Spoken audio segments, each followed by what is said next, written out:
Good afternoon everyone. Welcome to the today's episode of Daily News Analysis of NEXT IAS. Today is 14th August 2025.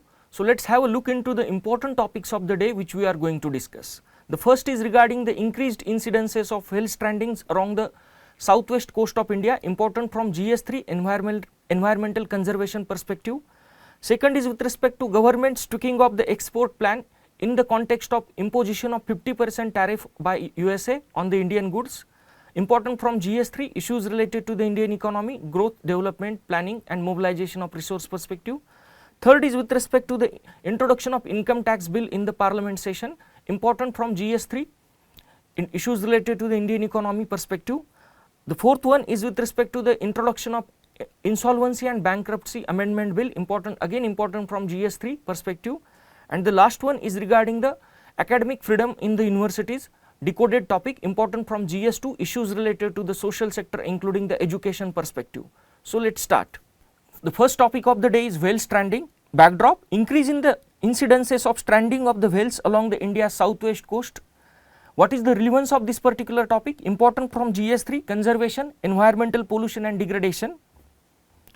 Now let's go into the details of the news. So there has been a tenfold increase in the stranding of whales along India's south coast in last 1 decade, and this particular study is conducted by Indian Council of Agriculture Research, Central Marine Fisheries Research Institute. But particularly this institute is located in the Lucknow, and this research by CMFRI said that increased underscored urgent need for region specific conservation strategies in the face of climate change.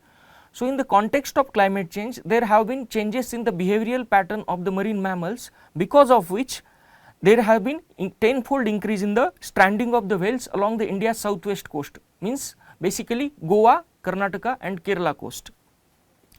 Now basically let's go into the top basics of this particular topic. What do we mean by the whale stranding? Basically it's also called as the beaching, and it refers to the phenomenon where whales as well as the other marine mammals like dolphins become stranded on land either alive or dead. So it refers to the phenomena where whales or any other marine mammals get stranded on the land or coast either alive or dead. While individual strandings can be due to injury or illness, mass strandings, which has become a more common phenomena in recent times, where multiple animals beach together, and this remains mystery to the scientists owing to the potential different causes. Now what were the highlights, or what are the highlights of the study that has been conducted by the Central Marine Fisheries Research Institute?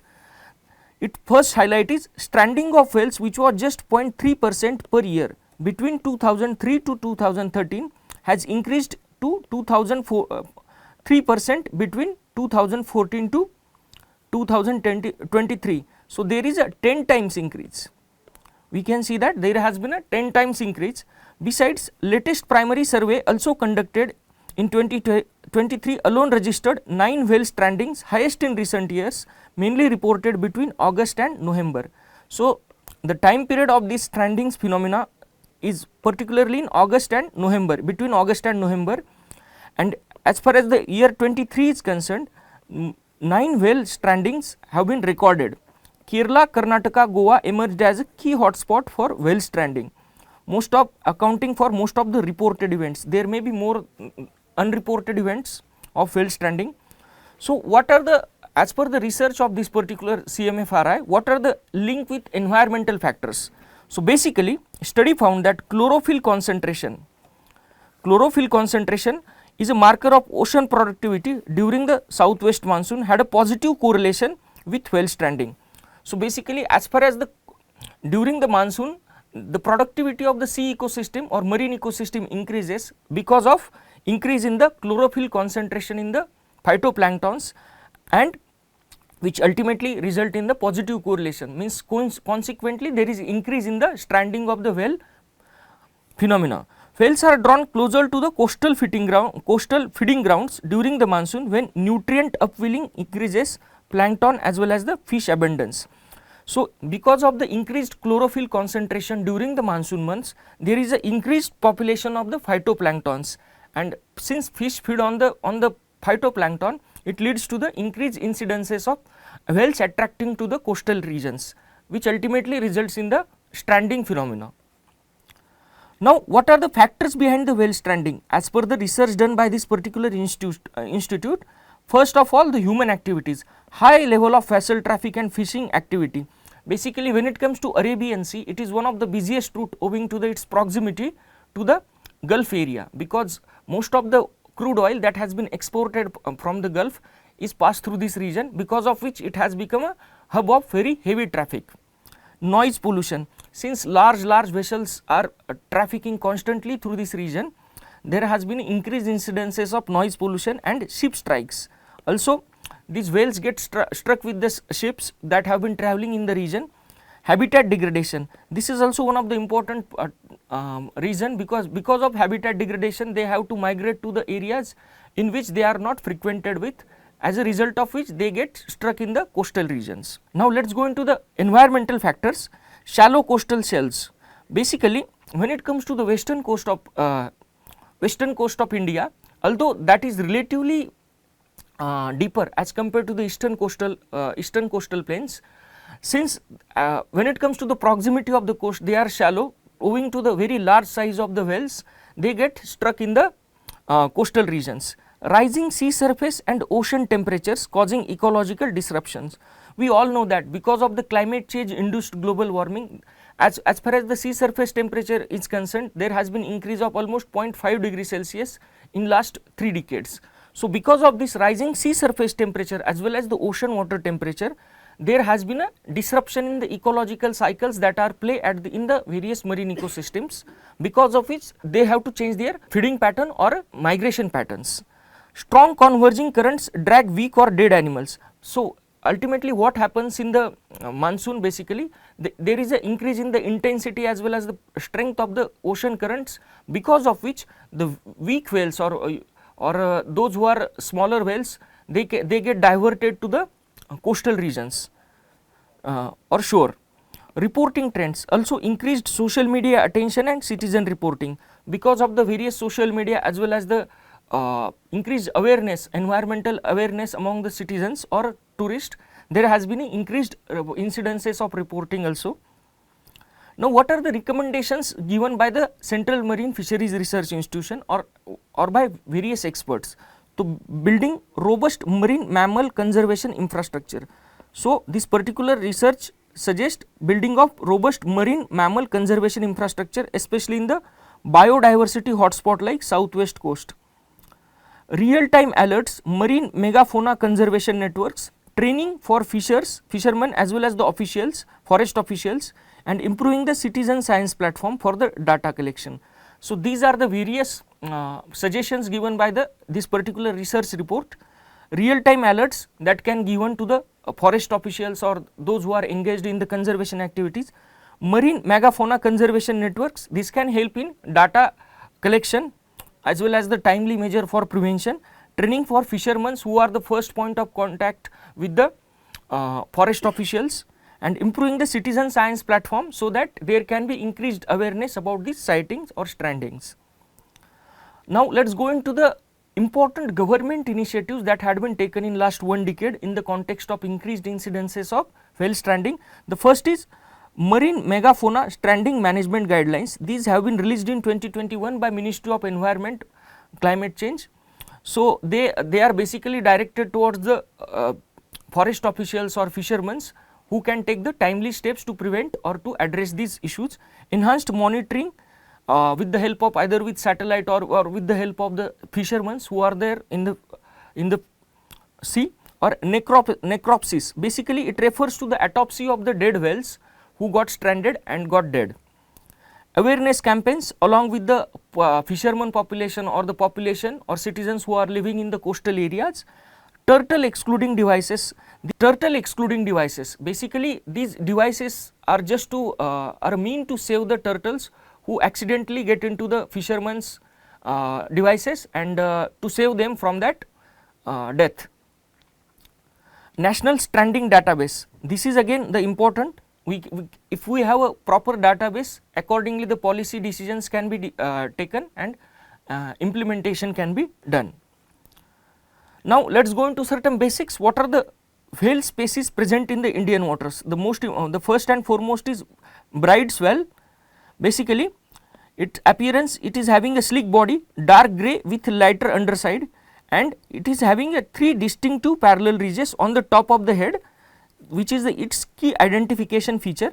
Second is with respect to habitat, it lives in the warm tropical and subtropical waters, important. Basically, India is having both tropical as well as the subtropical waters, and it prefers near shore and offshore areas, because of which there are high incidences of stranding. What is the conservation status of IUCN? Least concern, but local populations may be at risk because of the ship strikes, entanglement in the fishing nets or noise pollution. So, this is the conservation status, least concern. Now, the blue whale, second is blue whale, its size, it is the largest animal on the earth, up to 30 meter long and almost 200 tons in weight. Appearance, bluish grey, mottled skin, broad flat head with a single central ridge. Habitat, it is basically found in all the ocean except the Arctic one. What is the conservation status? IUCN endangered one. So, these are this is the information about the 2 important species of the whales that are present in the Indian waters. So, this is the practice question. With reference to the whale species found in the Indian waters, consider the following statements. Please solve this MCQ. Now, let us go into the next topic of the day, that is the Govt Tweaks Export Plan. So, what is the backdrop of this particular news? There have been changes in the export promotion mission and increased in the context of increased tariffs imposed by US, almost 50%. So, what is the relevance? Relevance is from the perspective of GS3, that is Indian economy, issues relating to planning, mobilization of resources, growth, development and employment. This is your syllabus topic in GS3. Now, let us go into the detail of the news. Basically, Indian government is revising its earlier plans for an export promotion mission to make them more targeted toward the specific sectors in response to the increased tariff imposed by US on imports from India. So, basically what is the essence of this news? Government has revising its scheme under the export promotion mission to make them more targeted towards the specific sectors that have been more affected by the recent tariffs of 50% that have been imposed by President Donald Trump of the America.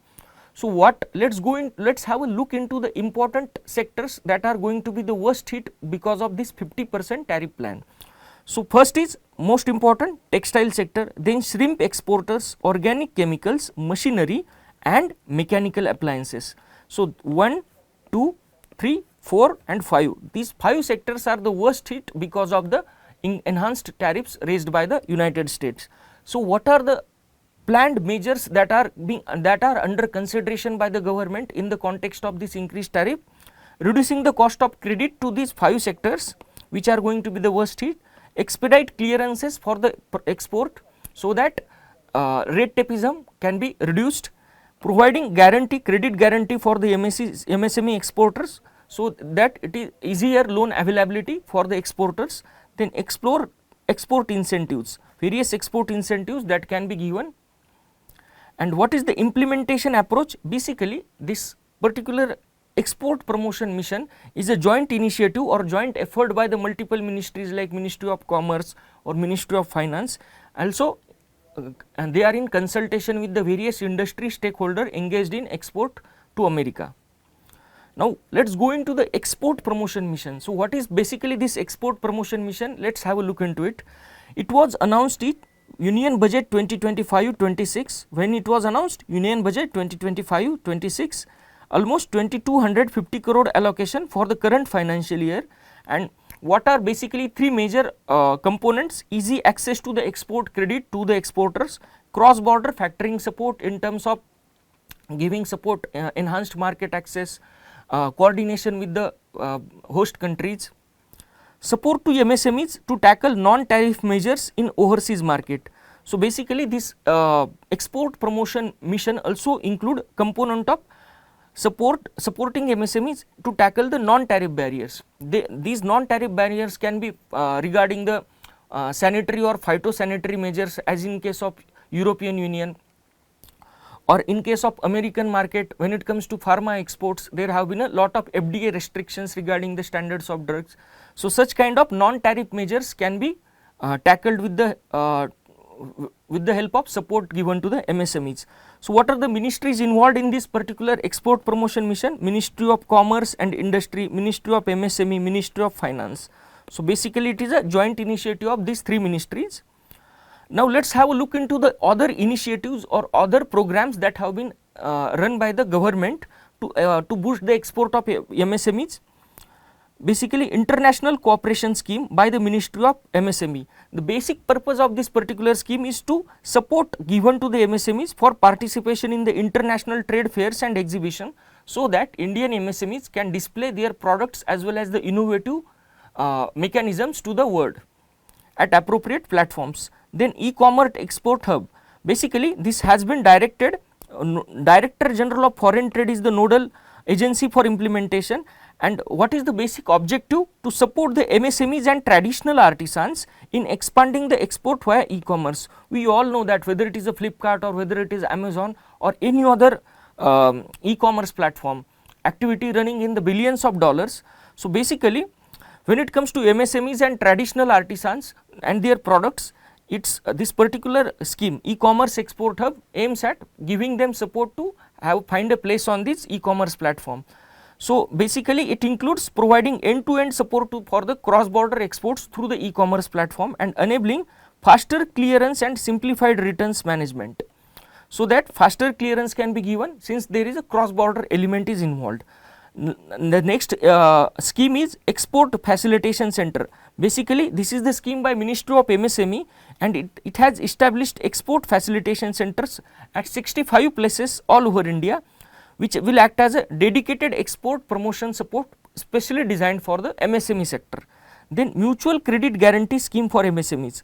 So, basically this scheme provides almost 60% guarantee coverage by to the MSME loan by National Credit Guarantee Trustee Company Limited.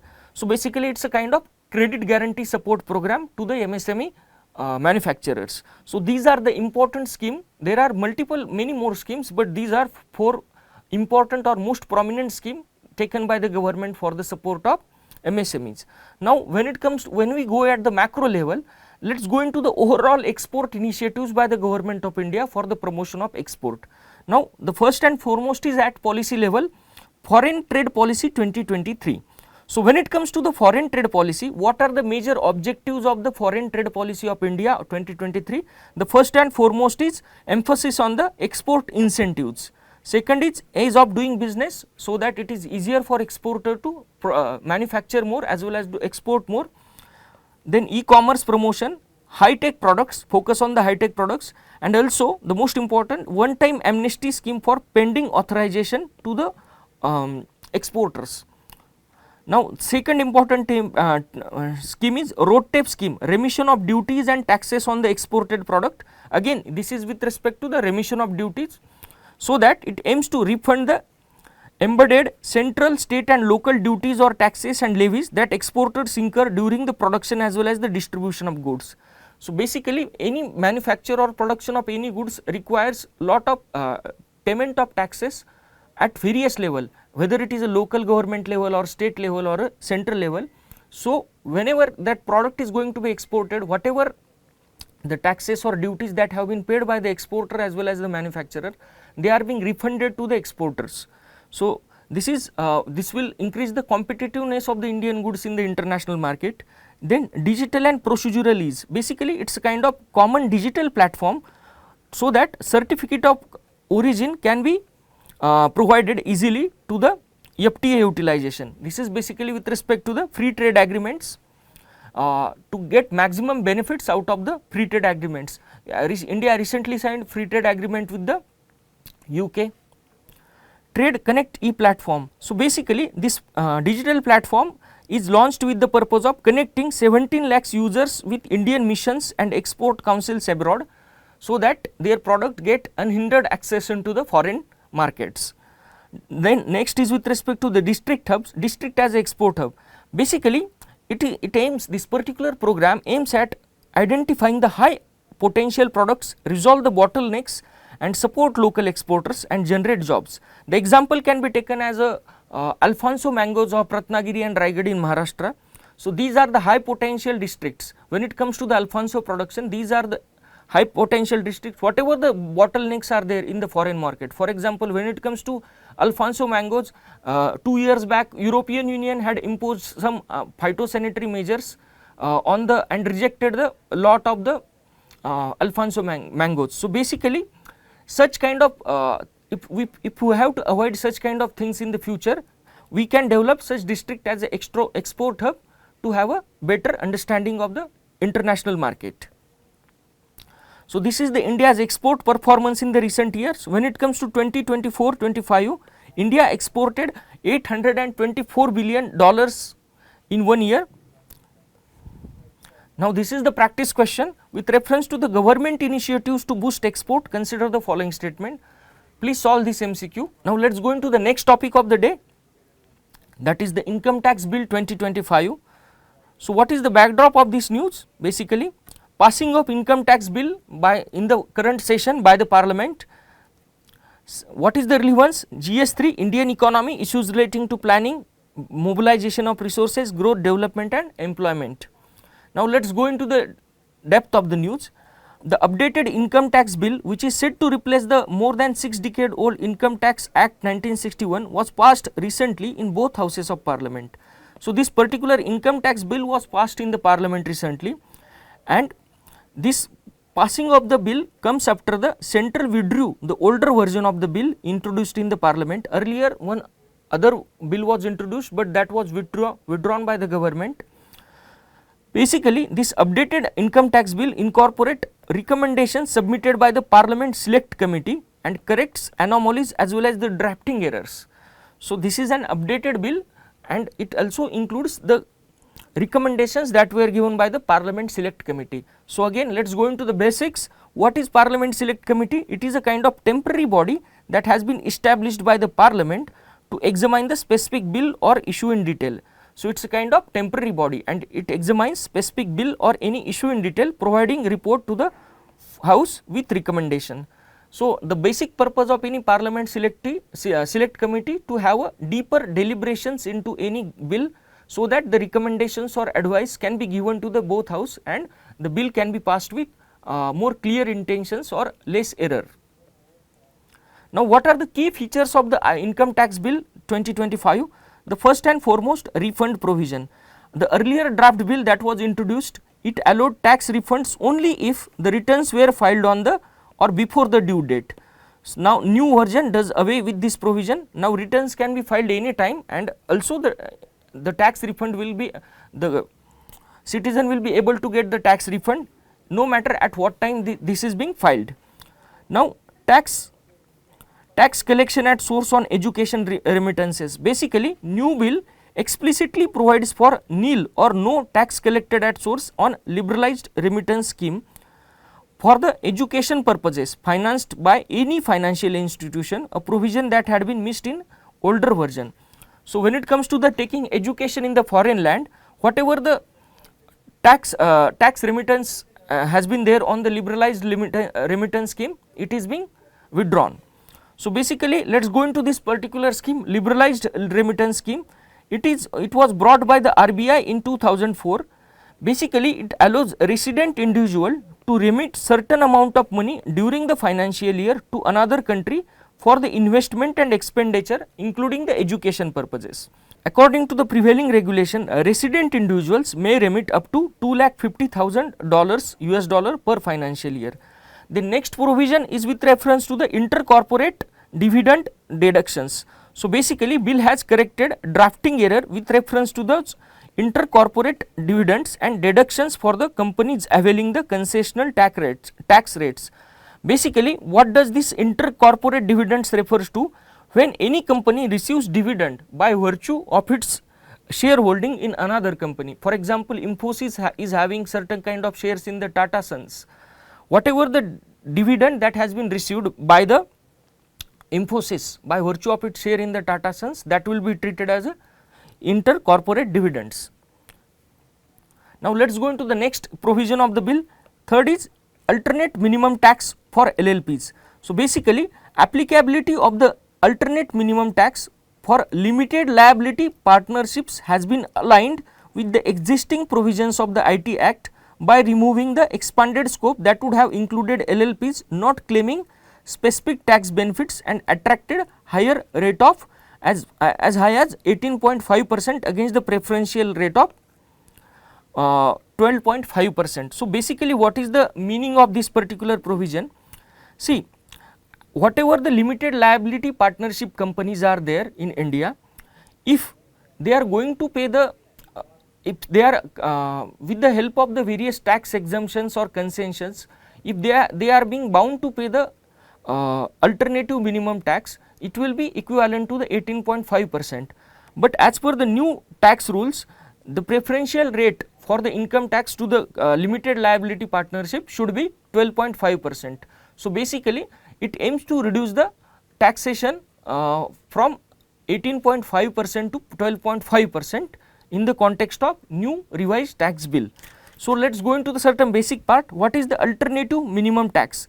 Basically it is a mechanism devised by Ministry of Finance that ensures taxpayers who benefit from various deductions or incentives given by the government to pay a baseline level of tax. Basically it prevents this particular alternative minimum tax or minimum alternative tax prevents any entities, especially businesses, from reducing their tax liability to zero or minimal, so that through the use of extensive use of exemption or deductions. So, basically government time to time introduces various incentives or deductions or exemptions to the various companies that if they have to promote the industrialization in particular area or to promote the economic activities. So, many companies taking advantage of these exemptions or deductions become successful in reducing their tax to 0% or nil level in terms of the profits they achieve. So, to prevent this, government has introduced concept of alternative minimum tax, and this prevailing alternative minimum tax rate is 18.5% of the profit. Now, let's go into the next topic, next provision of the bill, nil TDS certificate, basically nil tax deduction at source certificate. Bill has allowed taxpayers who do not have any income tax liability to obtain nil TDS certificate. So, those taxpayers who do not have any kind of income tax liability in the context of various brackets that have been designed by the designed or directed in the budgets, they will have to obtain a nil TDS certificate from the income tax department. Now, what is the tax deducted at source? Basically it is a procedure implemented by Indian government to collect taxes at the source of income. A certain percentage of tax is deducted by the payer at the time of making payments to the receiver, and this amount is then remitted to the government. So, it is basically mechanism to ensure prevention of tax evasion and understanding that it is important or crucial for both payers as well as the receivers of income in India. So, next provision, the fifth provision is with respect to the donations linked to the non-profit donations. Basically non-profit entities, basically NGOs, earlier they had been given exemption regarding NGOs basically for 5% of the total donation. So, this bill introduces giving exemption to the NGOs 5% of their total donations, instead of now earlier it was 5% of the anonymous donations as in the case of existing act, Income Tax Act. So, this particular change was introduced on the recommendation of the Baijent Panda committee of the parliament. So, basically when it comes to the NGO sector in India or non-profit organization sector in India, with the help of the Foreign Contribution Regulation Act, government has been since last 10 years government has been introducing various rules or regulations or amendments in this particular FCRA to reduce or to prevent the irregularities in the NGO sector. Basically there was a IB report, Intelligence Bureau report in 2014-2015 that because of the illegal funding that had been taking place in the NGO sector, India's growth has been getting hampered, economic growth has been getting hampered, and the example can be given by opposition protest by the various NGOs for any development projects in various states. Simplified approach. Now, next provision is with respect to the simplified approach or reduction of the red tapeism, maximum governance, minimum government. New IT bill removes redundant provisions and archaic language of the 1961 Act and reduces the number of sections from 820 to 536 and reduces the number of chapters from 47 to 23. For any ethics related answer for reducing red tapeism or a government procedure, this example can be cited. Now, the next provision which is with respect to the concept of introduction of concept of tax year. This particular IT bill introduces the concept of tax year which has been defined 12 months beginning from April 1. The next provision which happened to be little bit controversial and also criticized by government was with respect to the retaining the definition of virtual digital space. Basically, this particular virtual digital space provision gives income tax authorities powers to gather information regarding any individual from email servers or social media accounts or online investment, trading or banking accounts, remote or cloud servers, digital application platforms. So, basically this gives virtually power to the IT department to check any kind of online presence of any individual or any business entity. Now, let us go into the practice question of the day. Concerning the income tax bill 2025, consider the following statement. Please solve this MCQ. Now, let us go into the next topic of the day, insolvency and bankruptcy code amendment bill that has been introduced recently. So, what is the backdrop of this particular news? Recently, the bill to amend the insolvency and bankruptcy code was introduced in the Lok Sabha. What is the relevance? Important, again GS3 economy, issues related to the Indian economy, planning, mobilization of resources, growth, development, also from the perspective of government budgeting. Now, let us go into the basics or deeper level let us go into the basics of the news. Basically, the much awaited bill to amend the insolvency and bankruptcy code was introduced in Lok Sabha recently. The proposed changes are aimed at reducing the delays, maximizing the value for all stakeholders, improving the governance of all the processes under the insolvency and bankruptcy code. So, basically what is the purpose of introduction behind this bill? Reducing the delays in the insolvency proceedings, maximizing the value for all the stakeholders that are there in the insolvency procedure and improving the governance of processes. So, what are the proposed modification? These modification include the provisions to ensure the faster admission of the insolvency cases in NCLT, an out of court mechanism to address the genuine business failure, so that then element of informality can be introduced to reduce the or to avoid the procedural delays, and introduction of group and cross border insolvency frameworks. This was again lacking in the earlier bill earlier act. Now, let us go into certain basics or historical aspect of this insolvency and bankruptcy code. So, basically this particular insolvency and bankruptcy code, that is IBC, was introduced in 2016 on the recommendation of the T.K. Vishwanathan committee. So, what was the objective when it was introduced in 2016? It consolidates various laws pertaining to the resolution of insolvency of businesses and the firms.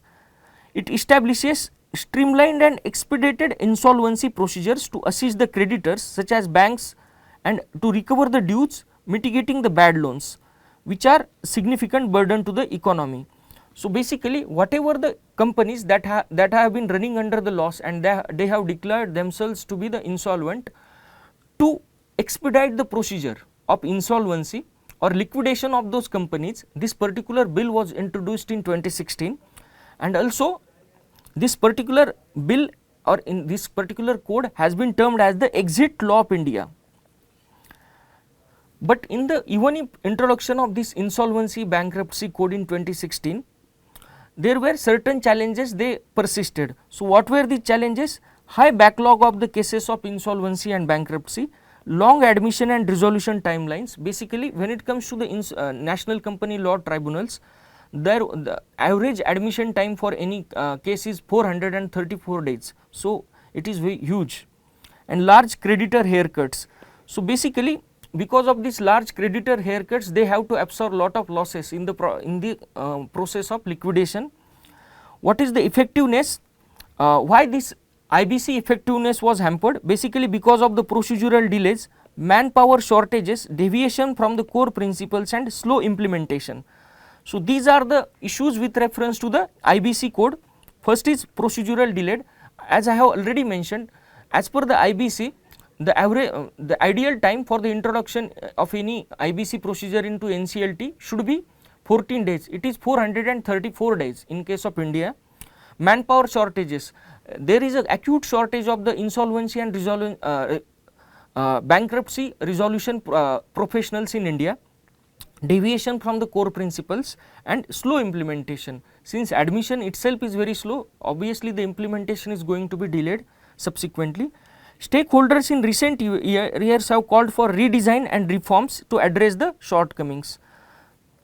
In the context of that, this particular bill was introduced. So, let us go into the IBC Amendment Bill.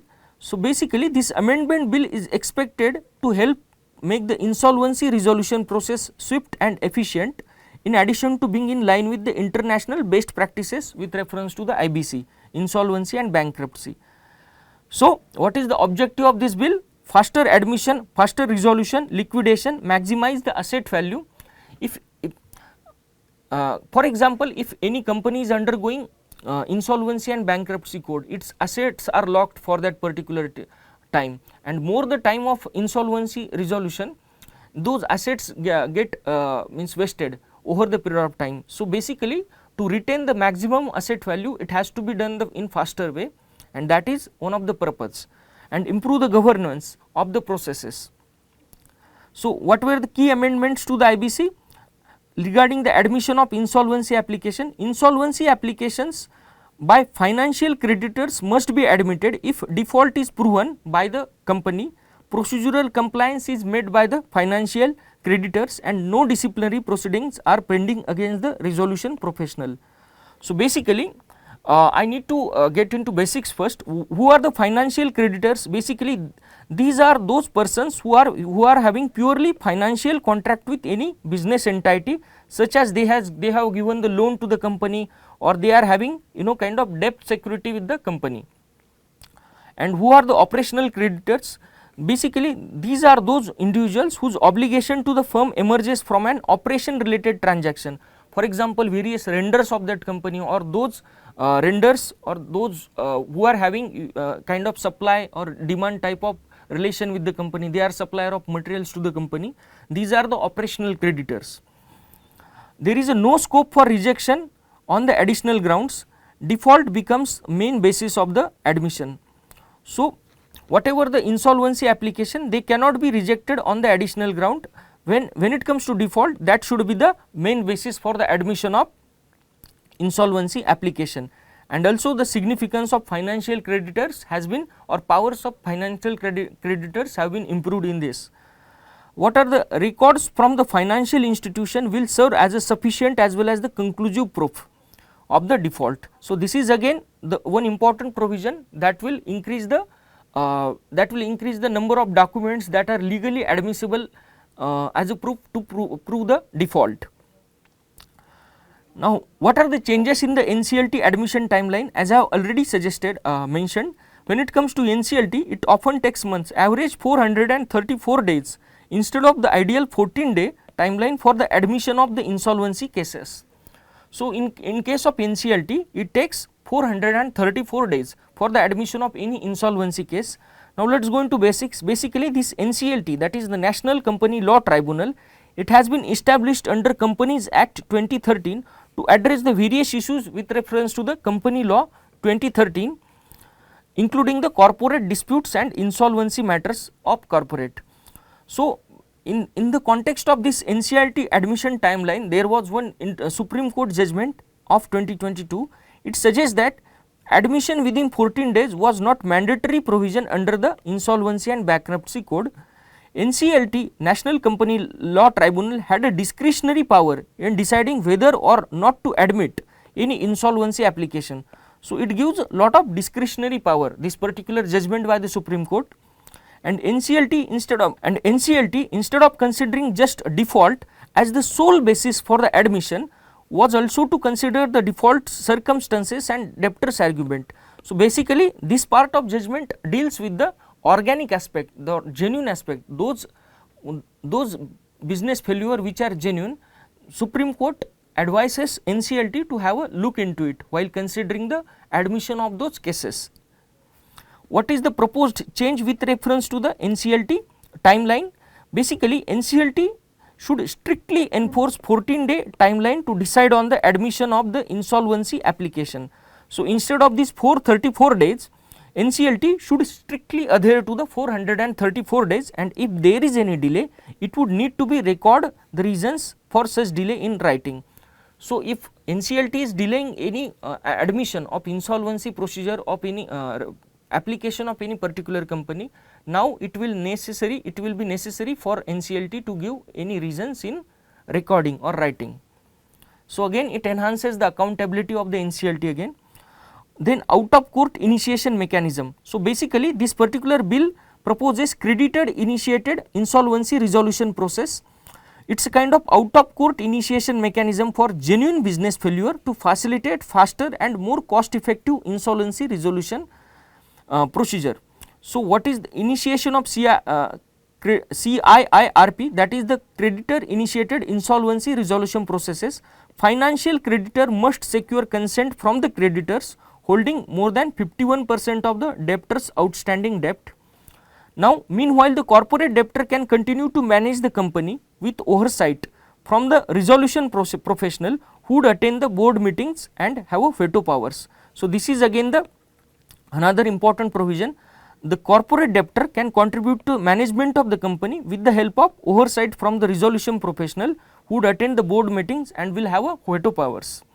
Now, what is the timeline? When it comes to the creditor initiated insolvency resolution process, it must conclude within 150 days. So, what is the benefits? It is the burden on the judicial system, again promoting the ease of doing business and improving access to the credit to the company, so that the operation can go unhindered manner. Now, the another important provision is introduction of the group insolvency frameworks. Basically, it is with reference to resolving the insolvency of complex corporate group structure. So, what is the detailed provision? It would facilitate the coordinated insolvency proceedings involving the entities of the same corporate groups. Example can be given when the Kingfisher was group was declared as insolvent, they were having stakes in beverage, or they were having stakes in the real estate or aviation sector also. So, when it comes to such corporate groups which are having dealings in the different sectors, such coordinated insolvency proceedings can be initiated. It will allow having common resolution professional for group companies and a joint panel of committee of creditors for the group companies to save the time and cost. So, basically it again to coordinate or to streamline the things, there will be a common resolution professional for the group companies having the same from the same corporate group, or joint panel of committee of creditors. This is from the side of creditors side. The government is empowered to prescribe the procedure against more than one debtor within the corporate group that should be handled. So, basically again this procedure this object, the significance of this step is to ensure or to streamline the procedure of cross group insolvency framework. Now, let us go into the next topic, next point, cross border insolvency.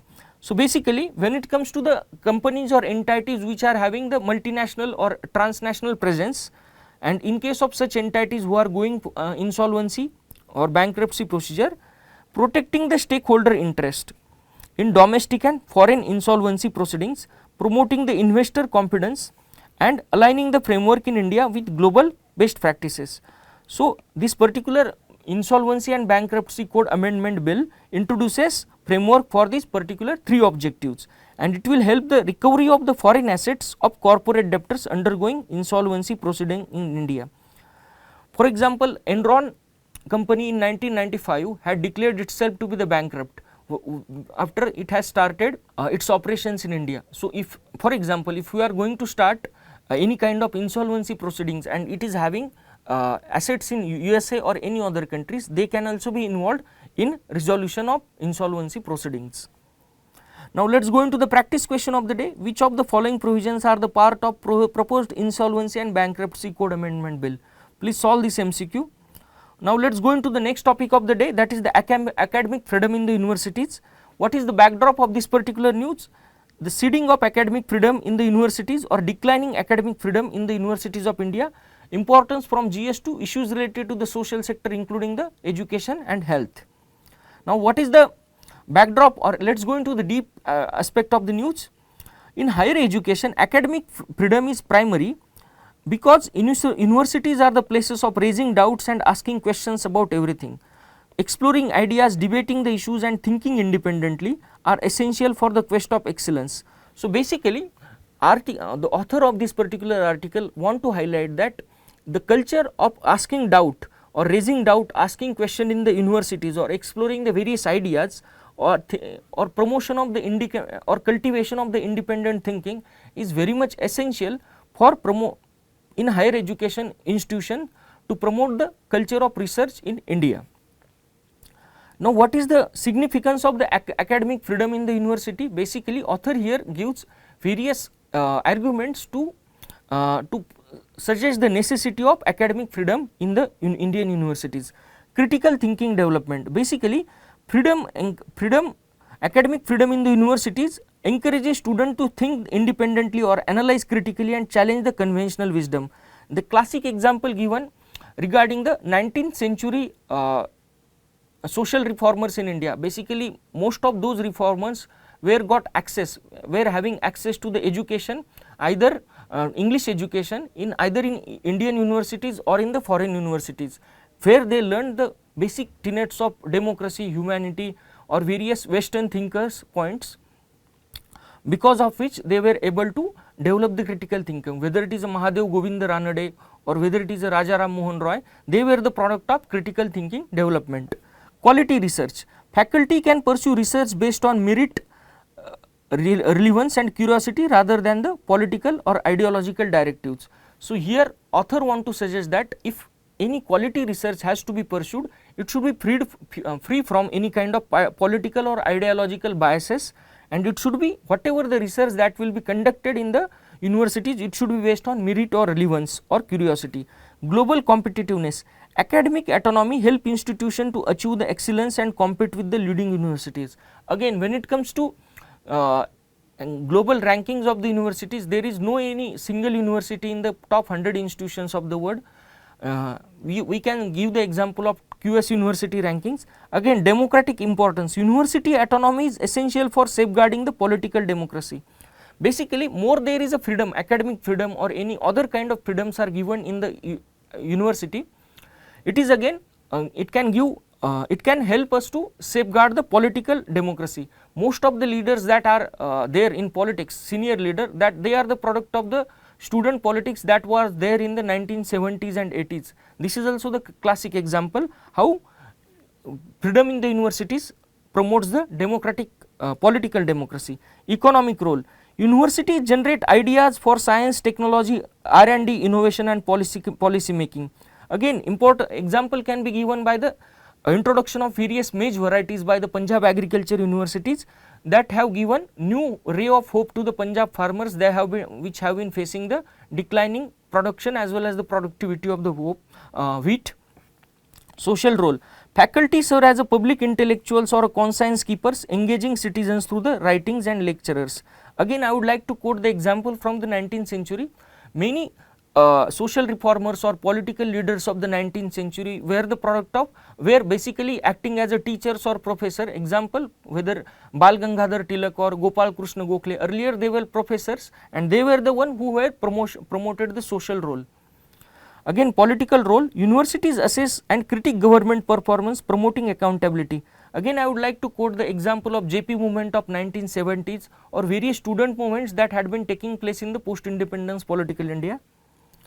What is the status of academic freedom? Then curriculum control. So, basically author here suggests what is the lamenting state of the higher education in different aspect as of now in India. Curricula are centrally regulated and inflexible. So, here author want to suggest that whatever the curriculum of the higher education is there, that is highly regulated and inflexible, which stifles the critical thinking among the student. Reading lists are decided externally, sometimes with explicit exclusion and limiting the academic choice. So, here author suggests that whatever the reading list for the curriculum, they have been decided outside the universities and not by the professors or administration of the university. Suppression of research. Here author suggests that what are the factors that have been hindering the research promotion of the free fair ecosystem, research ecosystem in India. non-mainstream or critical research, especially in the social sciences or humanities, discouraged. So, here author says that whatever the non-mainstream or a critical research in social sciences is generally discouraged by the administration. Example can be quoted, although bit outside example, Kiladi report, Kiladi excavation report, that was considered as revolutionary in many ways, but again Archaeological Survey of India had asked that particular archaeologist to reconsider or rewrite that particular report. Research funding is largely controlled by the central government. Again, most of the funding, when it comes to India, most of the research funding in universities is being done by the central government only. So, they have a lot of control over the funding. Fundamental research output is very weak, since the funding, and thus India universities have not been able to produce Nobel laureates. So, when it comes to research, basically the research in fundamental aspect is very rare or very weak. Again, example can be given in gross expenditure on research and development in India remain between 0.6% of GDP to 0.7% of GDP, which is well below the global average of 1.5%. And when it comes to example can be cited, Israel 3.5% of GDP expenditure is given on the research. Restrictions on the discourse. Debates or events critical of the ruling government face administrative or legal curbs. Again, this is one of the social media posts by students or faculty can lead to the disciplinary or legal actions. This can be seen in the various aspects, various protests that had taken place after the CAA after the CAA was introduced in India. Travel and speech limitations. Faculty attending the conferences abroad must have to pledge that they will not engage in any anti-government activities in abroad. Similar restrictions are now seen in the private universities, with dissent punished to avoid political friction. So, here author suggests what are the measures needed for the academic freedom in India. Ensuring the true autonomy, so that by provision of complete administrative, financial and academic independence to university. Examples can be taken of the UK universities. Decouple funding from the political control. So, whatever the funding for the administrative or research purposes or administrative purposes of the higher education universities, that should be completely decoupled from the government funding, so that they will have an enhanced autonomy. Reform of regulatory framework, reduce the over regulation by bodies like UGC, and this can be replaced with more enabling ecosystems that will help universities to flourish. Promotion of diversity over uniformity, avoiding of one size of fits all policies. Basically, there are different kind of universities spread all over India running different kind of courses. So, promotion of one size fits all approach or standards is not good thing to adopt as per the author. And use of ranking as accountability tools, basically improve the university ranking systems to provide the reliable public information, while at the same time acknowledging their limitations. I have here mentioned here various rankings of the important prominent universities. When it comes to QS University rankings 2024-25, IIT Delhi got 123, highest in India, IIT Bombay 129. So, these kind of rankings can be act as a kind of accountability tools to the university administration, so that they have to answer to the government as well as public, improving regarding their achievements as well as the limitations. Institutional checks and balances. So, here author suggests that creation of internal mechanisms for oversight and protection of academic freedoms while maintaining the quality standard of the research as well as the education, and foster an environment for the innovation, so that allowing universities to flexibly explore the new ideas, unconventional research approach and interdisciplinary studies. So, let us go into the conclusion part. The absence of academic freedom in the university will inevitably harm the teaching learning process, just as it will stifle the thinking and creativity in the research. Student and teachers will be worst off. Ultimately, economy and society and polity will be losers in long context. So, this is the practice question. Academic freedom is vital for fostering critical thinking, innovation and democratic accountability. Discuss its importance and assess the present status in India, suggest the measures to safeguard it. Please write the answer of this question. This is all for the day. Thank you.